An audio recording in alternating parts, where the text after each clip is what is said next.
God. Nasaan kaya siya? Dahan-dahan natin siyang buksan. Oh my God, kinakabahan talaga ako.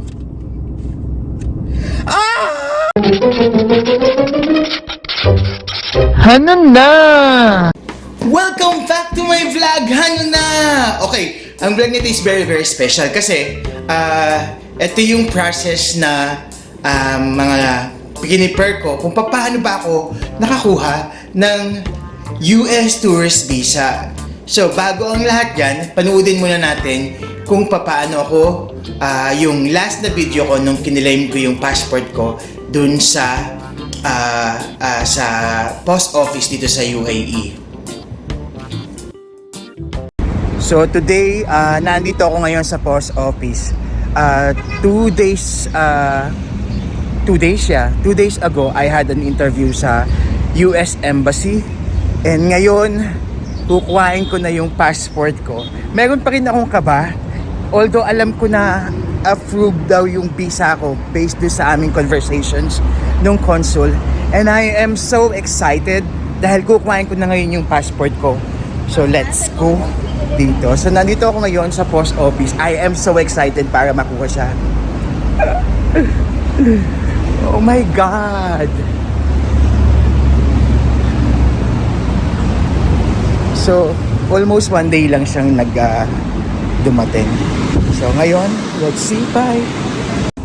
So got it. So let's do the unboxing.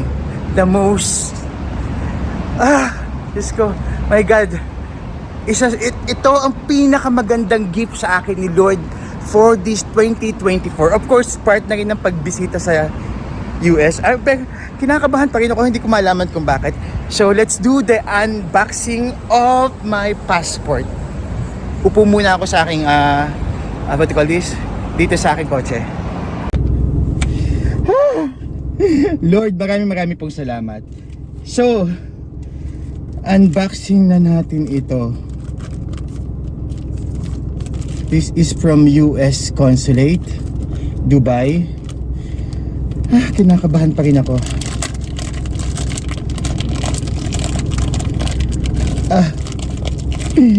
My God.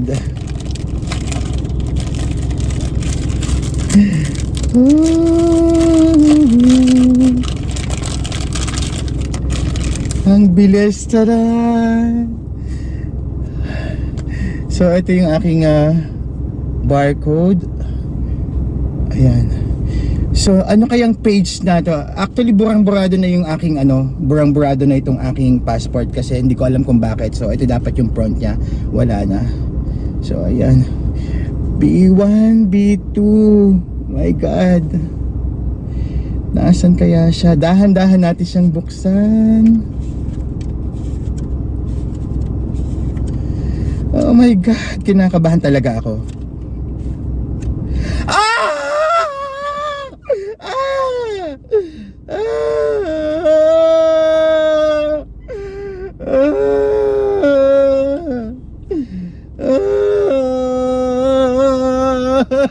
Diyos ko Lord, thank you. Oh my God. So multiple siya din. Multiple. Paano ko ba siya tatakpan? I'm so excited. Multiple. And 10 years. 10 years. 10 years na visa sa USA. Now I can go back every now and then sa USA while ito na siya. Oh my God. Thank you Lord. Thank you Lord. Thank you Lord. Thank you. So bawal lang zoom. Yan ang US visa.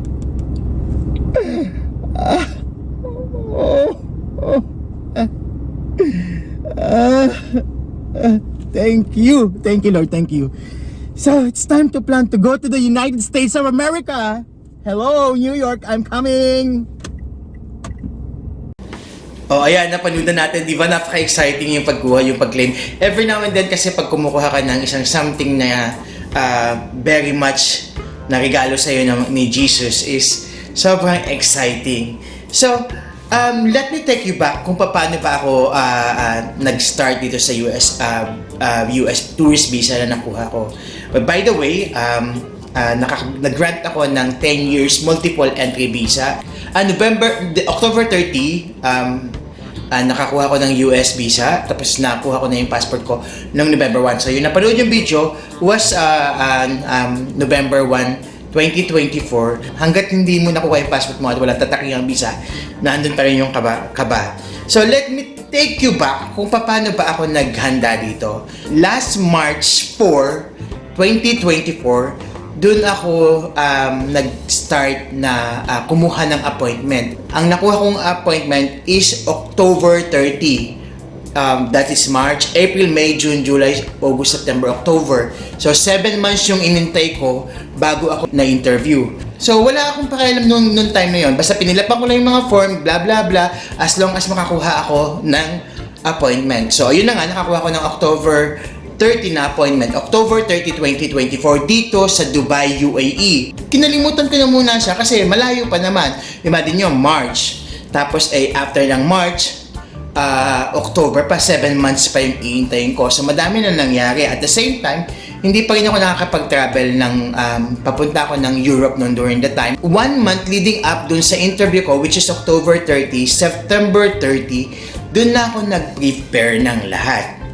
So, nag-research ako kasi ang dami na nangyari doon sa DS-160 ko. Na yung DS-160 nga pala is yung form na pinipilapan mo dahil doon ibe-base lahat ng interview. Nag-start na akong mag-research, mag-start na ako ng ganyan kung ano ba mga dapat gawin. First, kailangan kong i-update yung aking DS-160. So, hindi ko alam. So, ang dami kong reading materials na hinanap kung paano siya. So, while naghahanap ako ng ways kung paano ma-update yung aking form, nag-start na akong mag-research. That includes, isinet ko yung mind ko for 1 month. I am going to watch YouTube channels about B1, B2 application. B1, B2 ang tawag dun sa tourist visa or business visa na ina-applyan mo sa US. So, I stumble upon dito sa tinatawag na Argo Visa. So, ang dami kong natutunan doon sa Argo Visa kung paano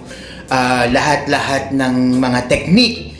In-apply ko siya kasi I believe in them na sila ay yung tinatawag na mga ex-officers ng US Embassy. So, ang dami kong napanood sa Argo na ang pinaka-the best na nakuha kong advice sa Argo is kailangan super confident ka, as well as you will be only given like 3 hanggang 5 questions na interview. So make the most out of it. So ano ba yung sinasabing make the most out of it? Let's say ang questions is what is the purpose? Advice ng Argo, which in-apply ko sa akin is that, so yung iba ang sinasabi lang daw ay I just wanna visit, I just wanna to see the USA. Pero dun sa Argo Visa sa YouTube, sinasabi nila na i-expand mo ng clear and concise na hindi masyadong mahaba, na walang pa o. Doon sa isang first question na yan, anong purpose ko sa travel sa US? Sabi ko, ang purpose ko is tourism. Specifically, I wanted to visit New York City so that I could visit the Statue of Liberty, Manhattan, watch as much Broadway show as I can. While watching a lot of YouTube channels ng Argo Visa, doon ako naman nag-start na mag-research about the questions. So, ano-ano ba ang ni-research kong mga questions? So, naghanap lang ako ng 10 most. So, ito yung mga 10 most. Ayan. And then, so, dire-diretso lang ako ng dire-diretso kasi ang target ko is that ma-retain sa akin, not to memorize. Ma-retain lang ng ma-retain sa utak ko kung ano ba yung mga questions. And one of the things na nakatulong din sa akin para maging confident yung pagsasalita ko, after researching yung 10 questions, ito yung mga part na isinagot ko at inirecord ko siya. Dahil itong record niya ito, ang ginagawa ko, ipiniplay ko siya sa sasakyan ko while going to the work. So, hindi ako nakikinig ng kahit na ano, except dito sa recording na ginawa ko. So, here it goes. What is the purpose of your visit to the USA? I am visiting USA for tourism and sightseeing, specifically New York. I plan to see the Statues of Liberty, Manhattan, Brooklyn Bridge, 9/11 Memorial, and Broadway to name a few. I am very excited to experience Christmas at the famous Rockefeller Center and looking forward to the New Year countdown at Times Square. Have you been to the US before? No, I haven't been to the US before and I hope this will be the start. Do you have any relatives, family members, or friends currently in the US? I don't have any relatives or family in the US. I know someone in the US from Facebook, but we are not in contact. And I am not sure of their exact location where in US. How long do you plan to stay in the US? I plan to stay in US for 23 days. I am excited to explore New York City and soak to the unique energy of New York City. Where will you be staying during your visit? I will be staying at Pod 51 Hotel in New York. I have already made a reservation there. What do you do for a living? I am a sales and operation manager. I oversee sales and marketing and managing the company's operation. Can you provide details about your current employment? I am currently employed as a sales and operation manager for energy services. My roles involves overseeing sales, marketing, and managing operation with a focus on trading and laboratory equipment. Additionally, I am also an unauthorized signatory of the company and responsible for all legal matters and dealings. Who will be financing your trip? How will you finance your trip? I will be financing my trip using my personal savings. I also have a credit card to cover additional expenses if needed, just like what I am doing if I am traveling solo. Do you have any travel plans or itinerary? While I don't have a detailed itinerary, I plan to visit the Statue of Liberty, Brooklyn Bridge, the 9/11 Memorial, and Broadway to see musical plays to name a few. I am very excited to experience Christmas at the famous Rockefeller Center and looking forward to a New Year countdown at Times Square. Do you have any ties to your home country that will ensure your return? Yes, I have strong ties to my home country. My mother lives with me in the Philippines in my own property and I am committed in taking care of her. Although I am single, I have established a stable life. I also have a secure job here in UAE working as a sales and operation manager. My professional commitment and ongoing responsibilities guarantees my return after my visit. Have you traveled internationally before? If so, where and when?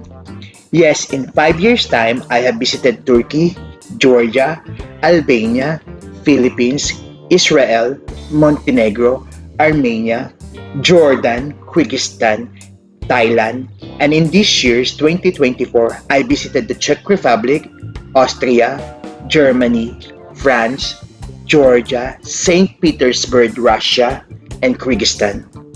So there you go, di ba? And luckily pala, 5 doon, yun na rin yung tinanong sa akin during interview. So I really have this idea na already. Hindi ko siya para sa uluhin, but the intentions of recording yourself, answering this one, and playing it over and over again is para nga maging confident ka at alam mo yung isasagot mo na hindi ka mararatel. So ano pa ba yung mga preparation na ginawa ko bukod sa watching YouTube, a lot of YouTube? Kasi ang ginawa ko talaga, isang YouTube channel lang dapat na panoodin ko para hindi salu-salungat yung ideas. Kasi may ibang YouTube channel na ganito daw ang ginawa nila, may ibang YouTube channel na ito yung nangyari. So basically, ang ginawa ko is nanood lang ako, nag-stick to one lang ako sa Argo Visa, which is makakita niyo yan sa, hindi ito sponsor ng Argo Visa or something.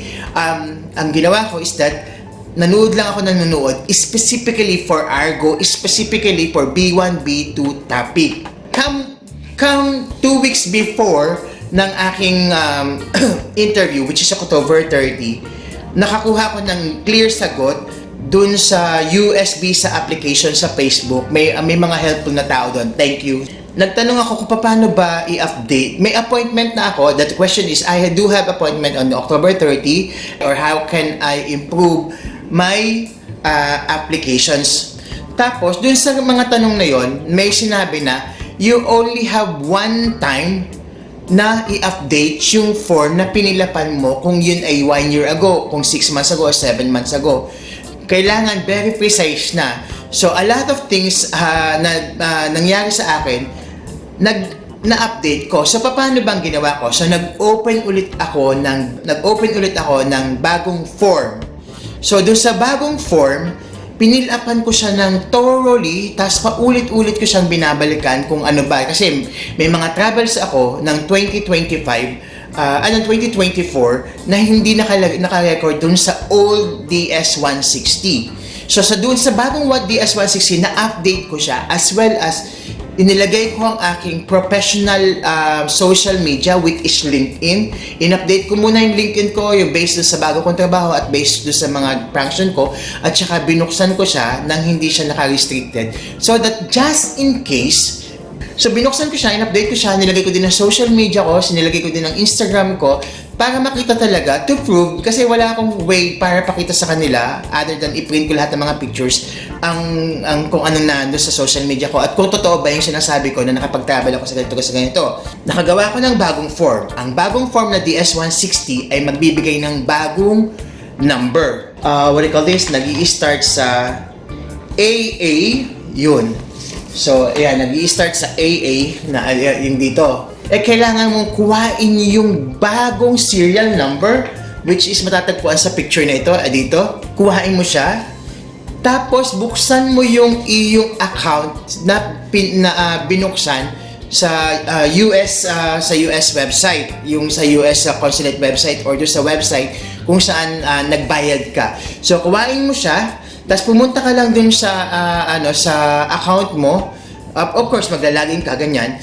Tapos ay i-edit mo siya, mapapalitan mo pa yung form serial number, yung DS-160 new serial number, yung mapapalitan mo yung luma.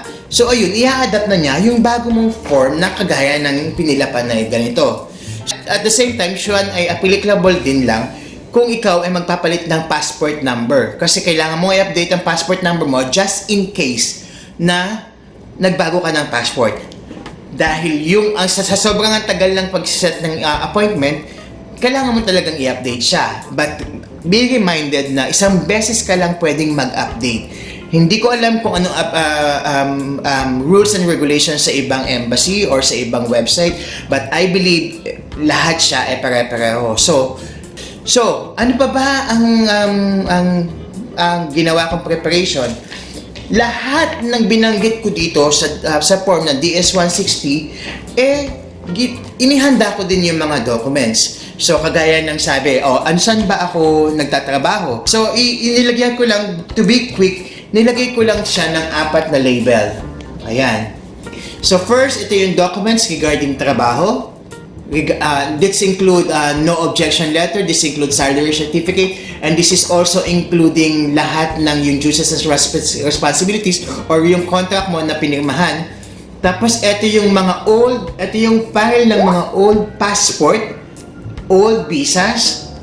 Tapos ito naman, the next is the blue one, is yung patunay ng capability ko o yung finances ko. So naandito yung copy ng 6 months bank statement, and this one is supplement, itong pang-apat is other supplement ng document na parang patunay, let's say credit card, let's say history ng iyong employment, let's say what else, history ng other employment, history ng kung ano pang kaya mong patunayan. Na andito din sa port na ito, sa supplement document, yung mga land title ko, yung mga deeds ko, deeds of sales na binilhan. So, kinategorize ko lang siya para alam mo kung saan mo siya kukuhain. So, again, current employment documentation, previous copy of previous visas and passports.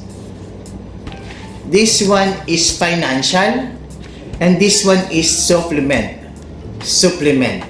So, para maghanda ka, kasi you are allowed naman to bring all the documents.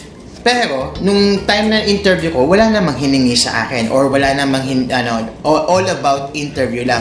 But then again, it's a lot more better to be prepared. Ano pa ba ang nangyari during that things? So, ang advice ko din lang is nakakatulong talaga if you have a previous travel. Kung matatandaan nyo, dun sa aking ni-record na interview, sinabi ko, bakit ko sinabi na 5 years, in 5 years time? Kasi dun sa DS-160 is nakalagay doon ang have you traveled before? Ayun, may question kasi dito na yung have you traveled before? Saan ka nag-travel? Of course, dun sa aking pinapractice na interview, in-state ko siya from 2018 leading to 2024 because that is the span of my 5 years travel. Tapos, in-specified ko rin na 2024, October 2024 ako yung interview, sinabi ko din na in this year, 2024, I was able to travel Czech Republic, Austria, Germany, and France. Tapos, nagbalik ako ng Georgia to celebrate my birthday. Nagpunta ako ng Russia, St. Petersburg, Russia. And nag-hiking kami magkakaibigan sa Kyrgyzstan. So, it's very important. Bakit ko sinasabi yung mga pinagagawa ko dun sa 2024? So, yun na nga. Sinabi ko, in 5 years time, kasi nga kailangan ibigay mo sa kanya, i-spread mo sa kanya yung hinihingi based on sa form. Siya nga pala, wala akong pinuntahan kamag-anak, nag-book ako. So, naandito din siya, which is prepared din ako dahil meron akong printed copies from booking.com kung saan ako titira for 23 days. So, yeah. So, meron akong titirhan, meron akong talagang plano. Pero, yung itinerary, yung detailed itinerary, sinasabi ko talaga na walang detailed itinerary kasi hindi naman mahalaga din yun sa US consulate. Preparation is a must.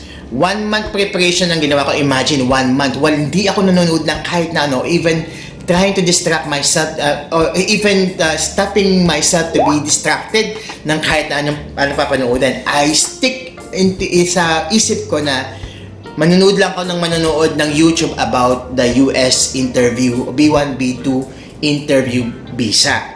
Kasi nga, andun yung makakakuha ng idea and then i-expand mo ng i-expand. So, kung narinig niyo yung aking interview, eto na. Dun nga sa mismong araw ng interview, ang ginawa ko is that I prepared myself. Kailangan daw semi-formal or smart casual yung suot mo na dahil nga ilalagay mo yung sarili mo kung ano yung nire-represent mo. So ako naman usually as a managerial position yung hawak ko, hindi naman talaga ako nagsusuot ng coat and tie kasi it's over exaggerated. Talagang hindi naman magiging comfortable kasi in my mind I need to be comfortable. I need to be like the way it is. At the same time, gusto ko yung clean lang yung suot. So I wear old navy color pants or chino pants and a pink long sleeve. Kasi yun yung komportable kong suot na nakakahinga ko, yet smart casual. At saka hindi masyadong, kasi pag uncomfortable ka dyan sa suot mo, it will reflect dun sa yung personality. So, I'll make sure na ang 8:45 is way ahead ako dun sa 8:45 para ma-relax ako, hindi ako ma-tense.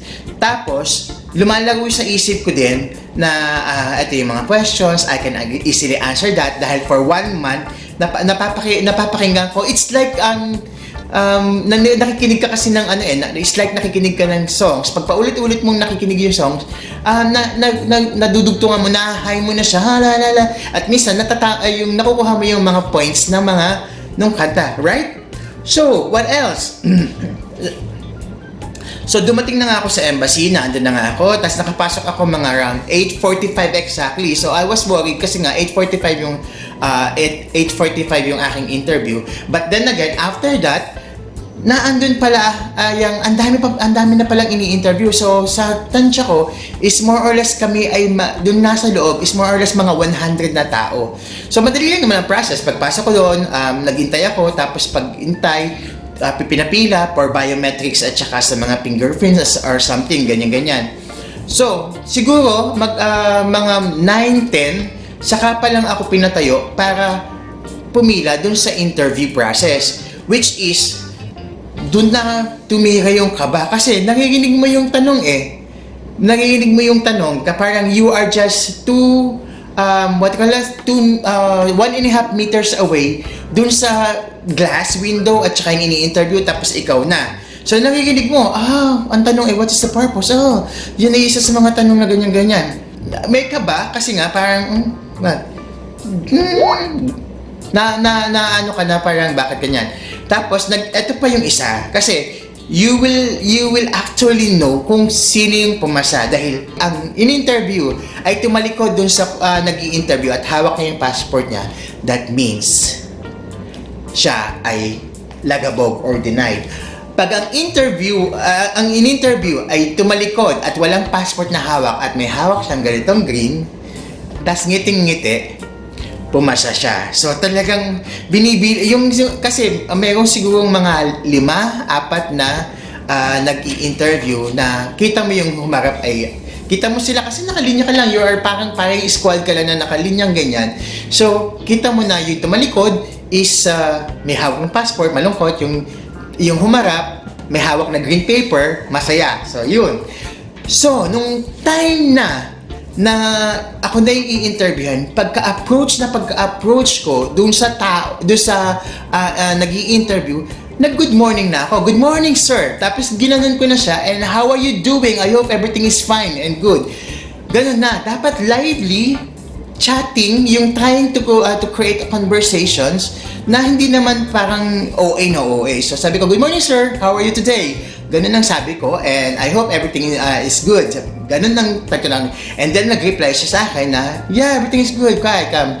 And then, inintay ko lang siya magsalita kasi kailangan bigyan mo siya ng time para makapag-set dun sa paghahanda niya sa interview. So, yung hawak kong papel, hindi ko na siya hinawakan. Ang hawak ko lang ay passport. Ang ginawa ko, inilagay ko yung papel ko dun sa tabi lang nung salamin para at least alam ko and reachable para sa akin lahat ng document ko. Tapos hiningi niya yung passport ko. And ganito, pagkahingi niya ng passport ko, nag-type siya without even looking at me. Nung tumingin lang siya sa akin nung first questions, sabi niya, which is pumatak doon sa aking ni-record na question and answer. Sabi niya, what is the purpose of your visit to the United States? So, alam ko naman yung purpose ko. Sabi ko, I wanted to visit the United States, US, because I wanted to visit New York City, which is yun talaga yung aking target. Doon sa interview, doon sa aking mock interview sa sarili ko, at saka doon ko na pumasok yung sa Argo, na sabi ng Argo, pag tinanong ka ng isa, bigyan mo siya ng medyo expanded but precise. I wanted to visit US, specifically New York City. And ganito na, pinahaba ko na, I wanted to see the Broadway. I wanted to celebrate Christmas at the famous Rockefeller Center and New Year at Times Square. Likewise, I wanted to visit the Statue of Liberty. Tapos ito na yung pumasok sa isip ko bigla na hindi ko malaman kung bakit. Ang sabi ko is, I wanted to have a pictures with a Statue of Liberty because when I was a child, my grandmother taught me that if Filipinos have a picture with a Statue of Liberty, he is considered as successful Filipino. Sinabi ko din na kaya ko bibisit ang Statue of Liberty kasi nung bata pa ako, when I was a child, it's the only the only landmark associated as the United States. Na yun din naman ang sinabi ko sa consul that when I was a child, my grandmother thinks that the New York City or the Statue of Liberty is the only USA. which is napatawa pa nga yung consul. Sabi, oh yeah, I didn't know that. So, next question is, what is your current job? Which is hindi ko na i-elaborate dahil sinabi ko na. And what is your salary? Tapos dito na pumasok yung ni-rehearse na have you been to the other countries before? Have you visited other countries before? Doon na pumasok yung idea ko na from 2018 leading to 2024, which is, sinabi ko nga, sabi ko, yes sir, and in this year, 2024, I was able to visit Czech Republic, Austria, Germany, and France, which is Paris, France. And then, I celebrated my birthday last May in Georgia. And then, I went last Eid to St. Petersburg, Russia. And lastly, I've been to Kyrgyzstan with my friends because we went on hiking. So yun ang sinabi ko, nag-hiking ako, tapos nung tinanong niya ako, sabi niya, really? Sabi niya, is it nice there? Sabi ko, yes, parang kang nasa New Zealand, yun ang sinabi. Tapos ayun, pagkatapos nung 5 questions, which is the purpose, yung job, tapos yung salary, isa pang tinanong is how long you've been living here in UAE, sabi ko 13 years, ganyan-ganyan. And lastly, kung ano nga yung mga binisita kong country for 5 years time. Hindi niya sinabi na for 5 years time, pero in-specified ko na in 5 years time, ganito. So, yung 5 tinanong sa akin, isa lang ang hindi tumama, which is yung magkano yung salary mo dito. Pero yung regarding sa trabaho, in-expand ko siya na ito yung trabaho ko, ito yung duties and responsibilities ko, ito yung ginagawa ko. At dito sa kumpanyang ito, bago lang ako dahil lumipat ako from the previous company na pinanggalingan, which is also naandito sa DS-160. And after 5 questions, siguro mga tumagal lang kami ng 3 to 5 minutes. Sabi niya, congratulations, your visa is approved. Inabot niya na sa akin ito. So, wala na akong, bumalik lang ako, tumalikod ako, kasama ko yung documents na walang hiningi kahit isa, but please, be prepared kasi dun sa nangyari, dun sa aking isang kaibigan is that nalimutan niyang is-xerox o dalhin yung old passport niya, which is, nung hiningi kung nasan yung kanyang visa dun sa certain countries na yon, hindi niya na-prove kasi nga bago yung dala niyang passport, nasa yung lumang passport, hindi niya nadala. So kung gusto niya magdala ng lumang passport niya, why not? Just to prove it. Kung gusto niya magdala ng pictures, why not? Kasi it's a sort of supporting documents. And then again, nung inabot na sa akin, parang sinikatan ako ng ray of blessings and everything. Lahat pala ng worth waiting for yung gano'n. Kasi nung way back 2009 pa ako nagbabalak, sana kailangan makakuha ko ng US visa, blah blah blah. And then, inabot na nga sa akin ito. This is pretty standard, wala nakalagay na pangalan ko, pero nakalagay dito, your visa approved, and wait to 3 to 4 days. 3 to 4 days. But eventually, after October 30, nakuha ko na yung passport ko, nakuha na ako ng notification na yung passport ko is nasa MPOS na ng Sharjah, which is November 1. So, pinuntahan ko at yun nga yung napanood nyo kaninang video. So, anyway, yan yung experience ko at yan lang yung may share ko kung paano ako nakakuha ng US tourist visa na 10 years multiple. Ang expiration pa ng aking visa is 2035 ang US visa. This is Kyrgyzstan visa. So, ayan ang US visa. Bawal i-zoom. And yes, I am happy to share this experience kasi nga baka may makuha kayo, may ma-pick up kayo, and it's worth naman para i-share sa ang blessings na natanggap ko. So I hope this will help, and comment down below kung anong question nyo. I am more than willing to answer everything. Yes, yan lang po, and thank you so much for watching this YouTube. Sana makatulong ako, and next of this is my adventure, which is from November 1, nag-decide na agad-agad ako na pumunta ng New York City, na lahat ng sinabi ko during my interview, pinulpil ko, except sa pag-celebrate ng New Year sa Times Square kasi hindi ako nakapasok. So anyway, thank you so much, and salamat sa panonood. Bye!